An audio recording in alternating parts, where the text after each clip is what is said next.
무엇보다 무대에 섰을 때, 음악을 듣고 있을 때, 음악을 하고 있을 때가 가장 행복하고 좋고 자신 있으니까 결국은 음악이란 삶이자 전부일 수밖에 없다.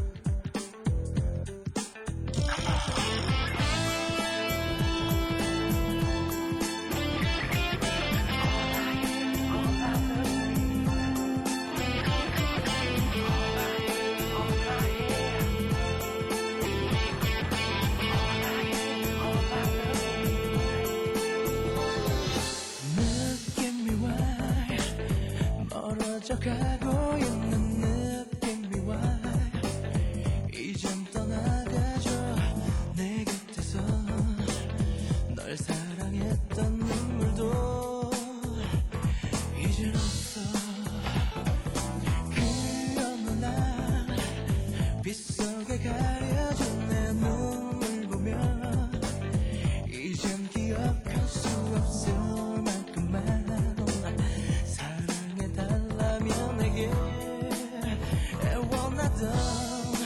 너의 고백을 아직도 믿고 싶진 않지만 멀어져간 너의 그 모습에 영원히 할 수 있을까 아쉬운 너의 기억이 잊혀질 수만 있다면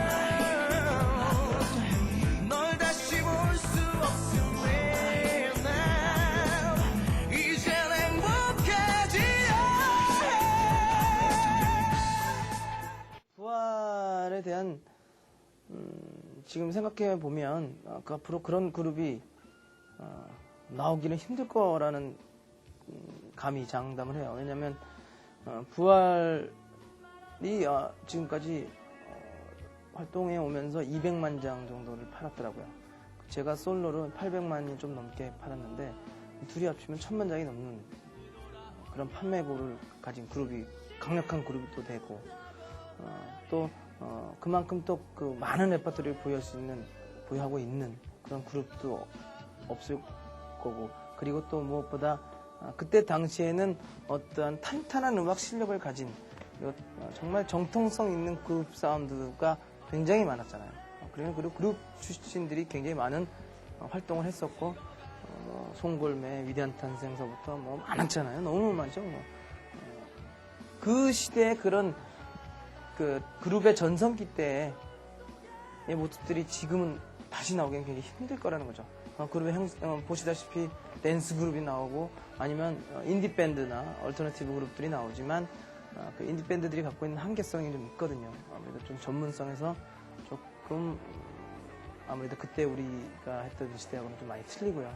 그리고 지금은 그룹 출신들이 전부 어떻게 보면 그룹의 앨범이 어떻게 보면 활성화가 많이 되고 있지 않기 때문에 그분들이 많은 실력 있는 사람들이 세션 쪽으로 많이 가 있거든요. 가수, 밴드 쪽으로 많이 가 있기 때문에 하나의 자기 아티스트로서의 어떤 그룹이 새로 나오기에는 굉장히 힘들지 않을까. 그러면서 18년 이상 장수한 그룹도 보기 힘들 것 같고요. 위대한 탄생하고는 좀 다르죠. 왜냐하면 위대한 탄생은 백밴드고 정통 그룹이니까 그런 점으로 봤을 때 굉장히 위대한 그룹이라고, 제가 그 멤버지만 그것에서 벗어나서 부활이란 두 단어를 생각해 보면 하나의 역사의 한 페이지에 남는 위대한 그룹이다라는 생각이 들고요. 그 그룹이 안타깝게도 또 현실적으로 저는 솔로를 하고 그 팀은 그 팀 나름대로 가고 또 개건식으로 매번 뽑고 이런 분위기는 있지만 그래도 제가 개인적으로 굉장히 아끼고 팬 여러분들이 많은 사랑을 해주실 수 있는 그룹이 아닐까 생각이 들어요.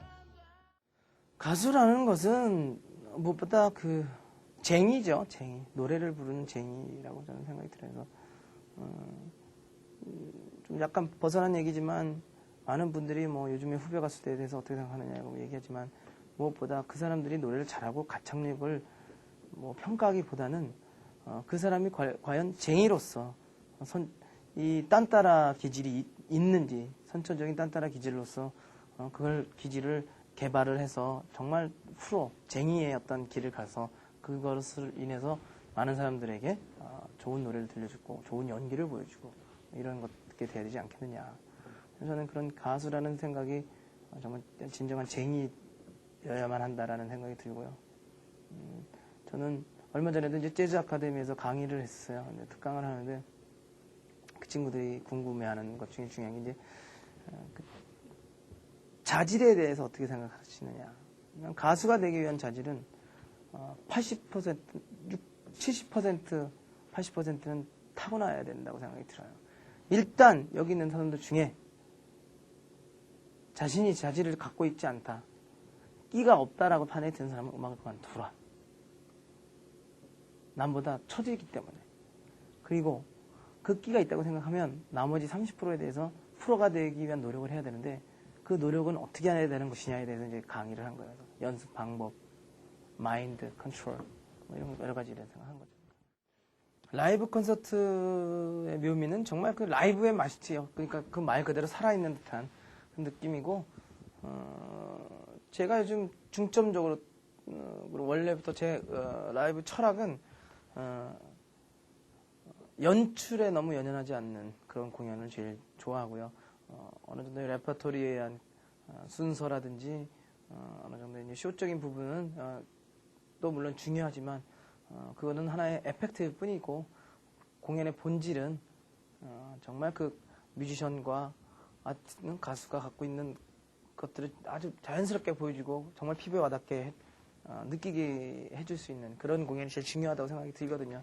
요즘 많은 쇼 프로 이런 데서도 막 각본에 짜여 있는 거 뭐 이런 것들에 모든 사람들이 다 젖어 있는 상황에서 라이브 공연까지도 그걸 뭐 각본에 맞춰서 순서에 맞춰서 어떤 짜여진 듯한 느낌은 준다는 건 좀 아닌 것 같아요, 제 생각에. 그래서 이제 라이브 콘서트로는 그런 면에서 많은 분들에게 어필이 되고 있는 것 같고. 중고등학교 때는 이제 제가 대신중고등학교에 이제 서대문 중학교 대신고등학교를 나왔는데, 중학교 시절도 사실 어린 시절이니까요. 그때 당시엔. 지금은 중학생들 성숙하자면 저희 때만 해도 그냥 좀 순진하고 그냥 뭐 애들하고 동네에서 축구하는 나이고, 고등학교는 이제 제가 대신고등학교가 이제 저희 할아버님이 설립하신 학교이기 때문에 그 아버님이 학생주임이셨어요. 그래서 그 학교를 다니면서는 이렇게 크게 뭐 제가 이렇게 사고를 치거나 이런 건 없었지만 음악을 했었죠. 근데 그때 당시에는 음악하고 악보 같은 거 보면 막 유기정학 당하고 근신 같은 거 당하고 그랬대요. 드럼 스틱 같은 거 걸리고 그러면. 그러니까 그때 워크맨이 있던 시대인가요? 워크맨이 막 나왔을 때죠. 예. 뭐 그랬죠. 뭐 그렇지만 학교가 좀 굉장히 보수적인 학교이기 때문에 그런 게 좀 엄했어요. 고등학교 2학년 때까지는 뭐 그러다가 고3 때부터 이제 음악을 시작했죠. 고2부터 말부터 시작을 해서 고1 때부터 음악을 시작했죠. 근데 그거는 이제 동네 친구들하고 그룹 사운드 그래서 합주하고 뭐 그러다가 고3 때 돼서 그 친구들은 전부 입시 때문에 그만두고 저는 우연하게 이제 나이트클럽에 선배가 음악 하시는 데를 구경 갔다가 그 스윙하시는 분이 예비군을 간 거예요. 근데 싱어가 없는데 너 노래 한번 와서 좀 해라 그래갖고 했는데 어떻게 노래 잘한다고 발탁을 시켜줬어요, 저를. 그래서부터 거기서부터 이제 프로 생활을 사실은 고등학교 3학년부터 시작했죠. 그래서 그때는 도시락 3개 싸고 다녔대요. 예, 보충 수업까지.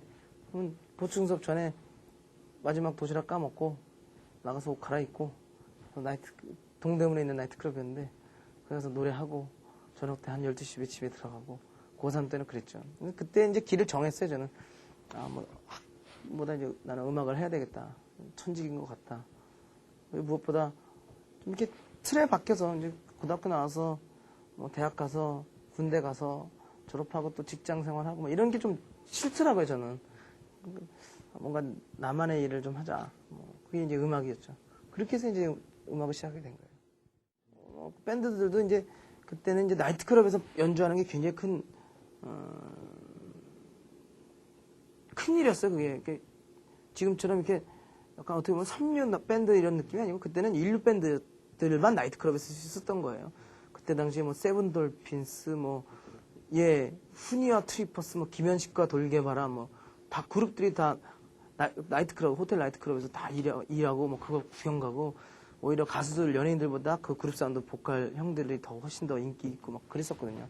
그래서 그 나이트클럽에 일하려고 이제 막 멤버들 조직해서 연습하고 뭐 그러면서 이제 라면 먹고 이제 그 생활이 이제 고생한 시절이 한 그렇게 해서 한 2년 정도 했어요. 아주 그냥 굉장히 그래도 딴 팀 갔다가 막 이러다가 그 중간에 나이트클럽 하다가 나이트 연습하다가 제가 대학교를 그냥 갔어요. 수원대를. 저는 생각이 없었는데 어머니 원서를 그냥 넣으셔가지고 거기 갔어요. 그래서 거기 기계학과를 했는데 수업을 한 번도 안 들어가고 5월달 학교 축제 있으면 연락이 오는 거예요.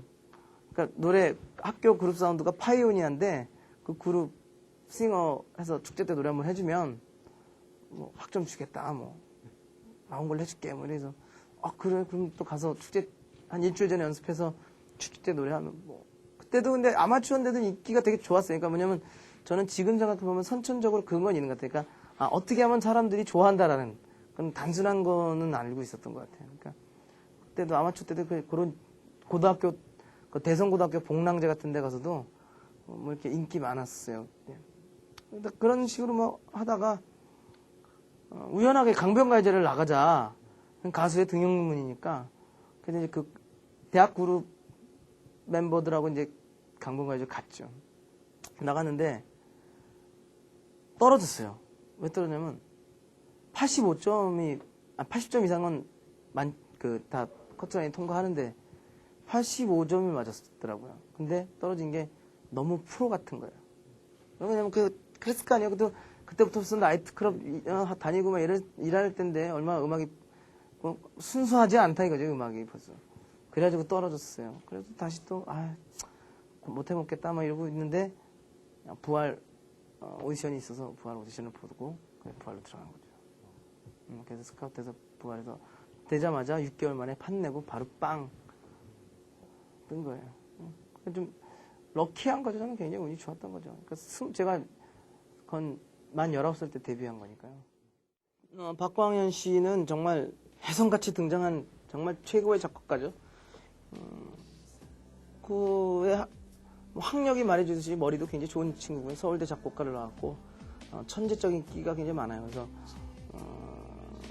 아주 정말 예술가적인 기질이 다분한 친구고 저는 사실 그 친구를 만날 때 이미 3년 전서부터 이제 부활의 보컬로서 활동을 하고 음악 생활을 메인 그라운드에서 해왔던 상황이었고 그 친구는 신예였죠. 저보다 한 살이 많았는데 어떻게 하다 친구가 됐어요. 근데 곡을 제 매니저가 가지고 왔더라고요. 한예로 말하지만. 근데 정말 적지 않은 충격이었어요. 이런 노래가 그 노래가 의미하는 첫 번째는 우리나라에서 최초로 반말을 가사를 썼던 거예요. 소리내지 마, 안녕이라고 말하지 마, 뭐 이런 반말 쪼고 그다음에 굉장히 편안한 생활어조. 보통 그 전에 뭐 그랬어요, 저랬어요, 그랬죠, 뭐 이런 가사가 그러리라, 뭐 그랬는가, 뭐 이런 가사가 많았다고 하면 그때부터 좀 세련되고 발전적이고 발전된 그리고 뭔가 이렇게 젊은 층에게 새로운 장르를 제공하는 그런 발라드였죠. 멜로디도 그렇고 가사도 그렇고 해서 굉장히 선두적으로 뛰어난 친구였고 노래도 아주 잘했어요. 중요한 게 또 곡을 파는 작곡가는 본인 스스로가 노래를 잘해야 되거든요. 사실은 안 좋은 노래도 이렇게 잘 부르면 좋잖아요. 사실 박광현 씨 노래도 너무 잘 부르고 그래서 저하고는 아주 친하게 지냈고요. 항상 고마운 친구죠. 그때 당시에는 60만, 제가 평균 그냥 내면 보통 100만이 넘었기 때문에 60만이면 굉장히 저조한 상황이었고요. 무엇보다 방송 활동을 못했을 때예요. 그러니까 라디오에서도 좋아하는 PD 선생님이 틀어는 주셨지만 제가 직접 출연을 해서 그 노래를 설명하고 이런 어떤 방송 활동에 대한 계기가 없었다는 거죠. 그러니까 그래서 좀 안타까운 건데 많은 대중음악을 하는 분들이나 뭐 클래식 하는 분들도 뭐 저를 좋아하시거나 관심 있으신 분들한테는 그 앨범 때문에 제가 음악성을 좀 인정받았죠. 그러니까 대중가수 입장에서 좀 프로듀서로서 어떤 그런 인정을 받았던 것 같아요. 그리고 저희 지금 제 황제 백밴드들도 친구들도 그 음악을 듣고 자란 후배들이기 때문에 음악적인 동경심 같은 것도 많이 저한테 느낀다고 그런 면은 다행스러운 일이었고 뭐 앨범 더 많이 팔린 거보다 그렇게 어차피 그런 걸 목표로 해서 제가 뭔가 진짜 해보고 싶은 음악을 해야 되겠다 해서 만든 앨범이거든요. 그러니까 뭐 앨범 판매량보다 훨씬 더 많은 걸 얻었다고 생각이 들어요. 부활 초창기 때 인기는 그야말로 하이틴 스타의 어떤 인기였고요. 왜 인기가 있는지도 모르고 정신없이 그냥 이렇게 느껴지는 인기고, 지금의 인기는 굉장히 겸손하게 받아들일 수밖에 없는 인기인 거죠. 그러니까 김태훈 씨 말에 의하면 우리가 이 나이에 네버엔딩 스토리로 음악 캠프 인기가요에 1등을 하고 판이 그만큼 어마어마하게 나가고 콘서트가 다 대박이 나서 매진이 되고, 이런 인기는 특히 이제 저 같은 경우는 이제 그래도 솔로 하면서 이제 쭉 인기를 얻고 왔었는데, 부활 같은 경우는 이제 많이 침체가 됐었던 상황이었잖아요. 그러다가 이렇게 하니까 뜨니까 저보다 훨씬 더 느낌이 감회가 새롭겠죠. 이건 로또에 당첨된 것보다 더 어려운 확률을 우리가 당첨이 된 건데, 굉장히 겸손하게, 겸허하게, 고맙고 감사하게 받아들일 수 있는 인기. 그때와 인기, 지금의 인기는 그런 차이죠.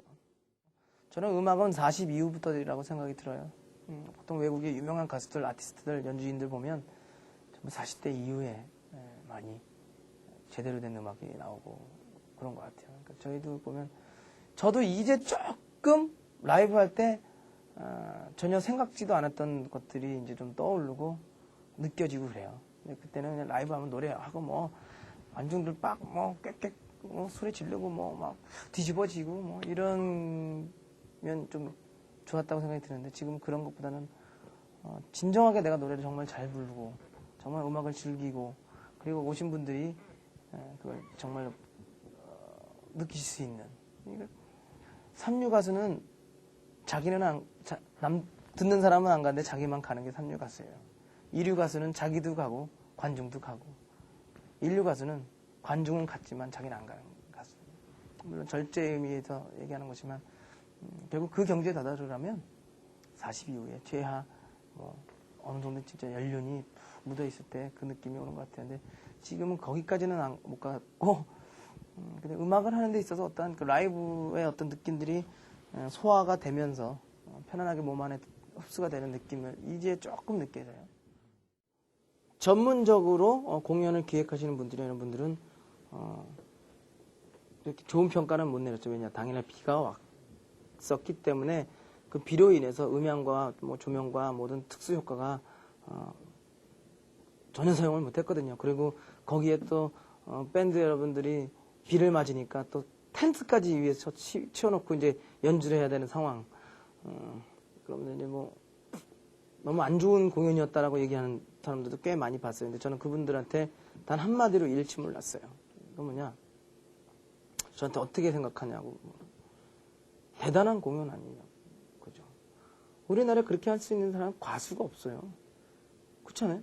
35주년 기념, 물론 이미자 선생님도 계시고 다 계시지만, 저희는 이제 그룹 출신이고, 이제 저희 어떻게 보면 직계 선배잖아요, 용필 형은. 직계 선배신데 그 양반이 내일 모레 진짜 환갑을 보시는 분인데, 아직도 그런 패기와 젊음과 파워를 가지고 공연을 하신 분더러 4만 5천 명이라는 관중을 동원해서 잠실 메인 경기장에서 공연을 한다는 건 대단한 거예요. 그건 외국에서도 극히 드문 일이거든요. 그거는 그 공연이 노래를 잘하든 연출이 어땠든 저쨌든 그 날 자체가 역사인 거예요. 대단한 거예요. 그러니까 저는 이제 용필 형하고 친해요, 사실은. 그래서 소주도 막 갖고 마시고 있는데 용필 형님이 너도 열심히 해라 이런 얘기 하시지만, 저는 그런 얘기를 술 기운 애도 그런 얘기 하지만 지금도 그래요. 조용필 같은 가수는 앞으로 나올 수가 없다고 봐요. 왜냐하면 음악적으로 봤을 때는 그때는 온 국민과 온 나라가 조용필 장르의 일원화가 돼 있던 시절이라고요, 사실은. 예. 정말 그때 그룹이라는 장르를 또 가요계 쪽으로 정말 끌어들여서 만들고, 그 대단한 인기와 음악성과 인기를 겸비한 그런 대단한 가수잖아요. 거기에 용필 형이 무슨 어디오늘 그리고 같은 락 펑크락을 노래를 부르면 그게 전국적으로 히트를 치고, 그다음에 그러다가 이제 좀 약간 비련인가? 아니죠. 뭐 약간 좀 트로트 계열 뭐 있었잖아요. 뭐 이렇게 그 겨울의 첫집 뭐 이런 거 만약에 예 저희들은 이제 약간 세미 트로트라고 생각하는데 그런 노래를 또 불렀을 때는 또 그 노래가 전국적으로 있기를 하고 그러니까 조용필의 진짜 완전 독점 시대였잖아요. 지금은 너무 많은 다양화가 돼 있기 때문에 음악적인 초이스가 너무 많아지는 거예요. 하물며 그 많은 초이스의 팬들을 한 번에 와장창 쓸어안기에는 너무 다양화된 시대라는 거죠. 그 시대의 변화에서만큼만을 봐도 조용필 같은 가수는 나올 수 없다는 거예요. 거기에 그 형님이 지금까지 35년 이상을 그 카리스마로 이끌어 오실 수 있는 가수가 과연 나올 수 있을까라는 것들. 예, 뭐 그런 것들을 봤을 때 뭐 대단한 가수라고 보고요. 저도 처음에 부활을 데뷔할 때는 사실 용필 형님을 그렇게 존경하고 이런 분위기는 아니었어요. 솔직히 말하면. 왜냐하면 저희는 그때는 김현식 선배나 김태하 선배같이 락커들을 좋아하고 그런 세대지만 제가 프로 생활을 하면서 나이를 먹어가면서 저도 이제 18년째를 접어들면서 돌이켜봤을 때 그리고 용필 형님 생각해봤을 때 대단하신 분이었다는 거죠. 그게 그만큼 되기가 얼만큼 힘들었다는 거. 그리고 무엇보다 더 다행스러운 것은 우리나라는 사실은 영웅을 만드는 나라는 아닌 것 같아요. 사실은 그 사람이 사후의 영웅이 될지언정 살아 생전에 영웅이 되는 사람들은 극히 드물다고 봐요. 저는 뭐 약간의 비평을 하자면 그 몬주익의 영웅 황영조 같은 그런 영웅도 지금 생각해 보면 정말 그렇잖아요. 잊혀져가는 하나의 뭐 그런 사람으로 남아간다는 것 자체가 굉장히 안타깝고요. 그런 면에서 용필 형님 같은 대단한 가수가 대가수가 국민적 영웅으로 계속 남아서 활동을 하시고 그 많은 분들에게 희망과 용기를 주실 수 있다는 것 자체가 대단한 거고 진짜 좋은 일이죠. 그리고 기쁜 일이고 그런 것 같아요. 엔터테인먼트 사업이 그렇게 크게 발전하지 못했냐 하면 무엇보다도 이제 그 시장성이 있고요. 지금 많이 영화 뭐 불과 영화가 우리말로 대박이 났다고 쉬리 전에 뭐 장군의 아들 그거 뭐 조금 있었고 그다음 쉬리 이후 있잖아요. 그러니까 쉬리가 얼마 안 됐잖아요. 그죠? 가요계는 그렇게 대박이 많이 났어도 결국은 또 다른 뭐 흘러나가는 돈의 흐름 같은 것들이 또 많이 분산돼 있고 뭐 그렇기 때문에 그런 부분에서 이제 굉장히 좀 열악한 상황에서 연예인들이 생활을 하고 있는 것 같아요. 그러니까 결국 이제 그 연예인들에 대한 수입 부분 같은 것도 이제 좀 더 많아져야 되고요. 쉽게 해서 예를 들어서 콘서트 부분 같은 경우도 사실 티켓 값이 30만 원, 30만 원은 돼야 되거든요. 그래야 뭐 멋있게 만들어질 수 있고 물론 시장도 그렇지만 뭐 그렇게 따지면 너네들의 과수의 퀄리티 뭐 얘기하실 수 있겠지만 그리고 또 방송 체제로 흘러왔던 그런 사회적 분위기도 있었고 그렇죠. 아무래도 그렇지만 또 한 가지 돌이켜서 생각했을 때 연예인들의 위상이 정말 과거 10년 전보다 엄청나게 올라가 있다는 거. 예를 들어서 모든 부모들이 당신 자식이 조금만의 끼만 갖고 있더라도 연예인을 시키려고 그러잖아요. 요새는 뭐 굉장히 많이 해요. 가수, 탤런트. 그게 이제 유명해지고 자기가 할 수 있는 일을 하고 돈을 많이 벌고 뭐 그렇다고 하지만 그래도 아직까지도 우리나라는 좀 더 발전돼야 되지 않을까. 특히 그런 제가 데뷔한 지 지금까지 18년이 됐는데 한 가지 안 변한 게 있어요. 아직도. 그건 방송국 대기실이에요. 어디 가든 대기실은 다 허름해요. 방송국도 마찬가지고 저희가 행사를 가든 어딜 가든 대합실. 그렇죠. 대합실만 해도 당연히 뭐 이렇게 그냥 거의 뭐 조금 이렇게 쓸어놨을 정도로 의자 몇 개 갖다 놓고 그냥 정말 이렇게 앉아 있어야 되는 그런 상황들. 그런 부분들이 물론 뭐 제 콘서트 같은 경우는 뭐 저희 스태프들이 있으니까 좀 잘 꾸며놓지만 모든 그 사회적인 전반적인 분위기. 지금 우리나라가 전부 화장실이 좋아졌잖아요. 공공화장실이 좋아졌듯이 그런 부분들이 어디에 가든 그런 인식들이 생겨났을 때쯤이면 아마 굉장히 많은 발전이 되지 않을까. 그렇죠. 뭐 아주 흔한 얘기지만 삶이자 전부죠. 그리고 제가 유일하게 할 수 있는 일인 거예요. 제가 가수하면서 사업을 하는 몇 안 되는 사람이지만 근데 그건 잘 못하는 것 같아요. 사업은. 그러니까 뭐냐면 셈 같은 건 잘 못해요 또. 이제 무엇보다 무대에 섰을 때 음악을 듣고 있을 때 음악을 하고 있을 때가 가장 행복하고 좋고 자신 있으니까 결국은 음악이란 뭐 삶이자 전부인 것 수밖에 없는 거죠. 일단 연변이 조선족 자치구이기 때문에 일단 그 우리 같은 민족 분들이 사시기 때문에 거기부터 시작을 하고요. 이번에 중국 연변에 이제 계약차 갔다 왔는데 새로운 곳이라 굉장히 좋더라고요. 뭔가 느낌도 있고 또 그분들이 또 의외로 또 많이 아시더라고요. 그래서 그분들 통해서 또 한번 진출도 해보고 또 중국 시장도 진출해서 중국의 가수가 제 노래를 부르고 제가 또 그 중국 가수의 노래를 부르고 서로 교환하고 서로 방문 콘서트 하고 뭐 이런 어떤 새로운 또 밖을 내다보는 일본 쪽도 제가 지금 이번 제 히트곡들을 모아서 일본어로 다시 불러서 내보내는 그런 계획 같은 것도 갖고 있고요. 무엇보다 가수가 할 수 있는 건 저는 제가 뭐 무슨 영화를 한다거나 내년 5월에는 또 뮤지컬 제 노래 가지고만 그 뮤지컬을 만들어요. 송승헌 씨가 제작을 하세요. 예, 난타에 송승헌 씨가 제작을 하셔서 제작비 한 20억 규모로 해서 뮤지컬을 아주 좋은 뮤지컬 하나 만드는데 로미오와 줄리엣을 패러디한 그런 뮤지컬인데 거기에 나오는 모든 음악은 제가 음악 감독을 맡고요. 제 노래 가지고만 뮤지컬을 만들어요. 그러니까 개사를 하나요? 아니면 그냥 가사를? 아니 그냥 그 노래 그대로. 예. 그래도 스토리가 될 정도로 노래가 많죠. 많죠. 노래가 많고 무엇보다 종류가 많다는 거예요. 제 장점은. 그러니까 제 콘서트에 오시면 한 2시간 반 이런 게 금방 지나갈 수 있는 건 일단 아시는 노래가 많고요. 그리고 안녕이라고 말하지만 마지막 콘서트, 희야 뭐 이런 발라드가 있다면 발라드도 팝 발라드, 락 발라드가 있고요. 그다음에 재즈가 또 있고요. 잠도 오지 않는 밤에 그 김건모 씨가 리메이크한 잠도 오지 않는 밤에 뭐 이런 또 재즈풍도 있고요. 또 락 발라드 뭐 말리꽃이라든지 네버엔딩 스토리 같은 락 발라드가 있고 오늘도 난 같은 댄스 음악도 있고요. 뭐 하여튼 이런 식으로 해서 종류가 장르가 많기 때문에 뮤지컬을 만드는데 아주 도움이 많이 되고 편안하게 흘러가더라고요. 저의 이제 최종 목표는라고 말씀드리긴 뭐하지만 저는 음악사관학교를 만들고 싶어요. 그래서 지금 제가 한 가지 동양 최대의 최고의 그 녹음실을 갖고 있어요. 잘 할 수 있어요. 퀄리티는 동양 최고라고 자신할 수 있고요. 이제 녹음실을 만들었으니까 이제 음악사관학교. 그래서 저는 몰라 교육자지만 내 자식이라 그런지 그러니까 후배 양성 같은 데 관심이 좀 많고요.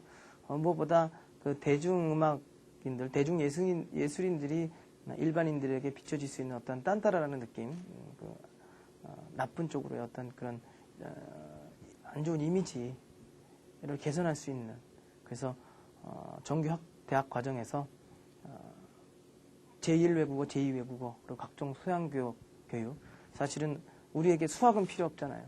예. 산수만 필요한 것일 뿐이고, 그런 것처럼 이제 그런 소양교육도 받고 전부 기숙사 생활을 하면서 어느 정도 그 사관학교식의 정통 엄격한 그런 과정을 배우면서 함께 자유스러운 음악을 또 공부할 수 있는, 연습할 수 있는 그런 사관학교를 만든 게 또 하나 목표고요.